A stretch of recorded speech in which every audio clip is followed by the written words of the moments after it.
Hey guys, today I will be sharing with you a very old classic game played by Aron Nimzowitsch against Arthur Hakanson, a player who I had not heard of before finding this game, and probably you haven't either. But it turns out we do get a very fun little combination, and let's see how the game played out. Knight c3, the standard Queen's Gambit, knight d7 is slightly unusual. My plays move e3 saying, yeah, I just want to avoid Fury, get a position. Black goes c5. Do keep in mind this game was played in 1920s, so of course the players didn't know, for example, that you should play cd5 and have black really wishing that the knight was on c6 instead of d7 in this kind of pawn structure. Because later on when you play dc5, black's going to want a knight on c6 to support a d4 in those IQP positions. But white goes bishop d3 instead. Black for some weird reason does not take and play the normal Moran setup that is basically well known to be quite fine for black these days. But instead black goes bishop d6, continuing this weird symmetry. And it's sort of like, well, I don't have a good idea myself, so I'm just going to copy the idea of my opponent. By the way, if you're enjoying this video so far, do make sure to subscribe to the channel. We're actually pretty close to 2,000 subs, so yeah, looking forward to celebrating that milestone with you guys. But there's many decent moves in this position, but you can never really go too far wrong with rook c1, because one way or the other this c-file is going to open up. Black plays rook c8, maybe not the most precise, but okay, after dc5. bc5 we get our desired isolated, or desired hanging pawns position, or more precisely here we're playing against the hanging pawns. And Nimzowitsch finds a very nice move. Actually, I want to see what you would play in this position as white, because I'm not sure how many of you are going to get this, but maybe you'll prove me wrong. What would you play here as white?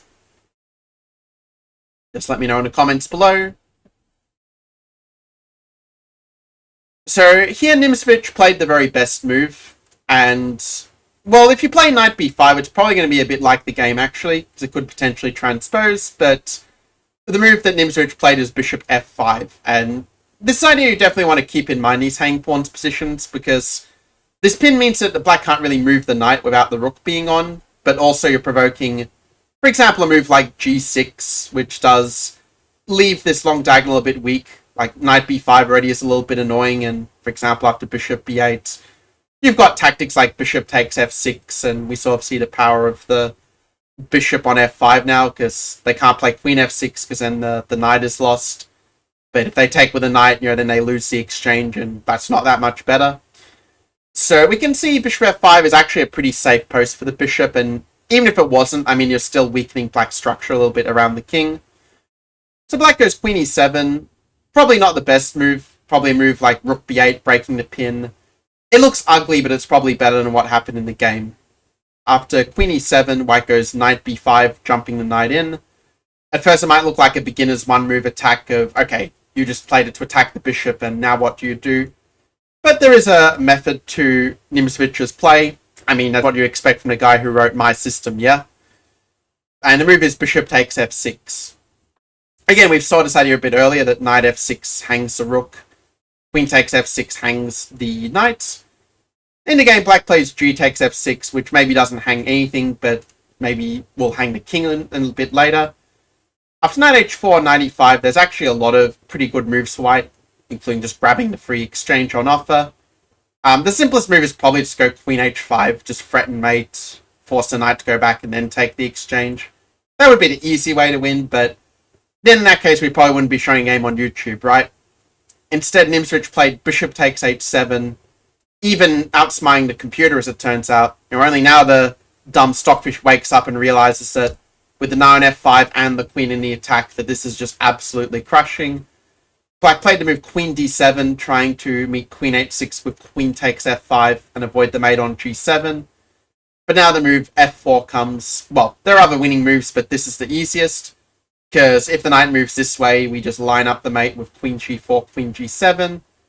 And if they go knight g6 trying to cover it, Nimzowitsch's move rook f3 is just game over. And it's in this position that black resigned, because there's just no good defense to rook to h3 followed by queen h7 and checkmate. For example, after rook fd8 and rook h3, black already basically has to play queen takes f5 to avoid mate here, because if you play, I don't know, queen takes b5 or something, white can just win in style with queen h7 king f8, queen trade, and we have a beautiful queen sack to finish with the checkmate. So that's all for this game. We saw how Nimzowitsch was able to get those crisscross bishops with bishop f5 and knight b5, eventually getting in the move bishop f6, and in this way White was able to either win material or, in the case game, play a nice Greek gift to win on h7. And if you enjoyed this video, do make sure to check out my course, Best Chess Lessons of October 2022, which has a lot more lessons kind of in this style, but going even deeper into mastering the different types of chess positions that will come up in your games. So on that note, I will see you guys in the next training. Until then, take care.